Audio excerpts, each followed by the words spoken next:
Assalamu alaikum students. Our today's topic is Unit 1, Lesson 2, Jinnah's Vision of Pakistan. It's a speech by Muhammad Ali Jinnah.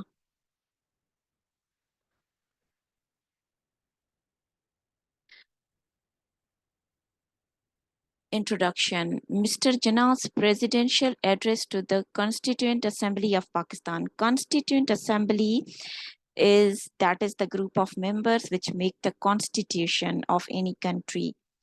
The Qaid-e-Azam Muhammad Ali Jinnah was one of the most fascinating and remarkable personalities of modern world history, you know well. He possessed excellent qualities of pen, mind, and heart. You know about him well, that he was highly educated and he played very important role in changing the course of history, and he changed the destinies of people in subcontinent. He created a state on the base of Muslim identity in Indo-Pakistan subcontinent. He also struggled hard to build it strong with his dynamic role as the first Governor General of Pakistan. After the creation of Pakistan, the Qaid-e-Azam Muhammad Ali Jinnah delivered several speeches which give us guidance. Muhammad Ali Jinnah's 11th August speech is one of the most notable speeches delivered by Muhammad Ali Jinnah. He delivered this speech on 11th of August 1947 as a Governor General of Pakistan in his country to the Constituent Assembly of Pakistan in Karachi. So the questions like on which date this speech was delivered, where, and who did make this speech.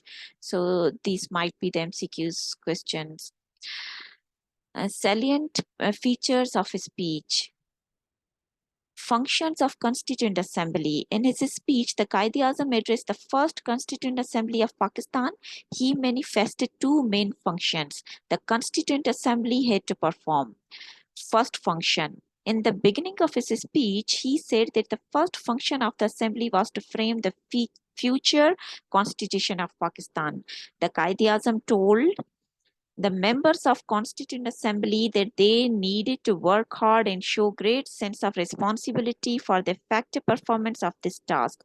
Although it was very demanding and laborious talks to make the future constitution of Pakistan, but it was the need of newborn country. Therefore, he entrusted the responsibility to assembly to frame the constitution of Pakistan as soon as possible.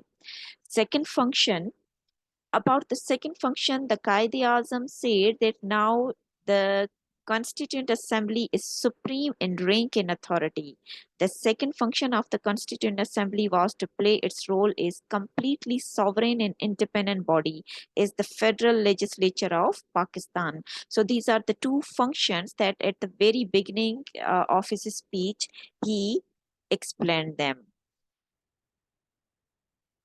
First responsibility of government. In his speech, the Qaid-e-Azam entrusted the responsibility to government that the first and foremost duty of the government is to sustain law and order, so that the lives, properties, and beliefs of its subjects are fully protected by the state.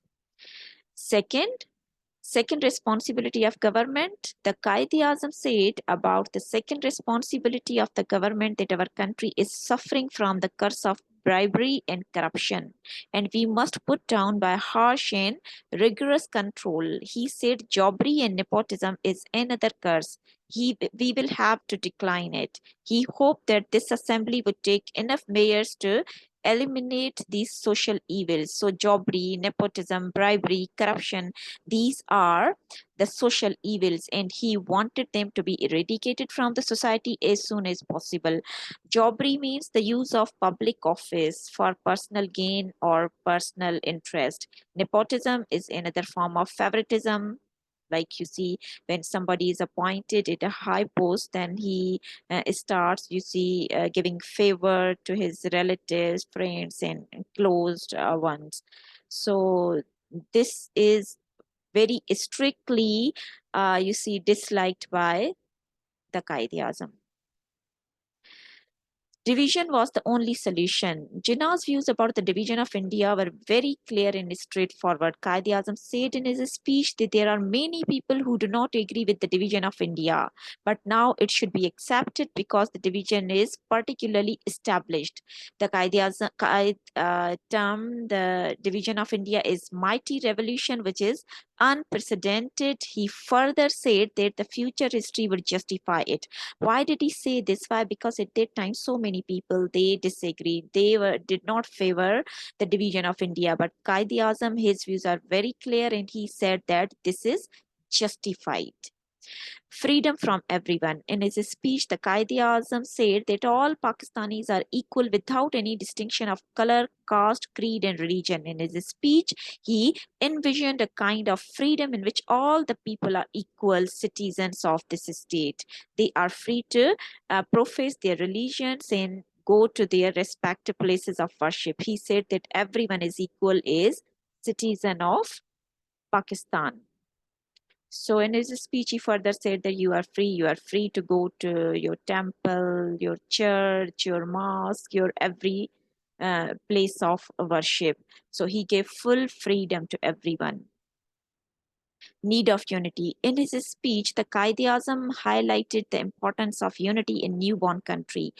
For the unity, he used the famous phrase, the Hindus would cease to be Hindus and Muslims would cease to be Muslims, although they wrongly infer from these words. These remarks did not mean that both the nations would lose their separate identities. Simply, both were urged upon the unity to work together for the prosperity of Pakistan as its equal citizens. If both the nations will work in cooperation and become friends, then they are bound to succeed. So Quaid-e-Azam, you see, he was very clear about it when he said that the Hindus would cease to be Hindus and Muslims would cease to be Muslims. So it was misunderstood by the people.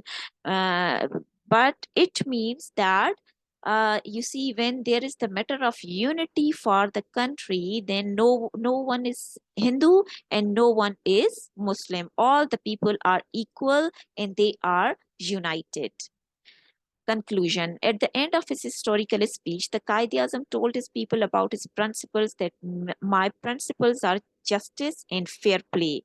Prejudice, ill will, partiality, and favoritism are not my principles. He also advised his people to follow these golden principles if they want to live happy and prosperous life. He said that my guiding principles will be justice and complete impartiality.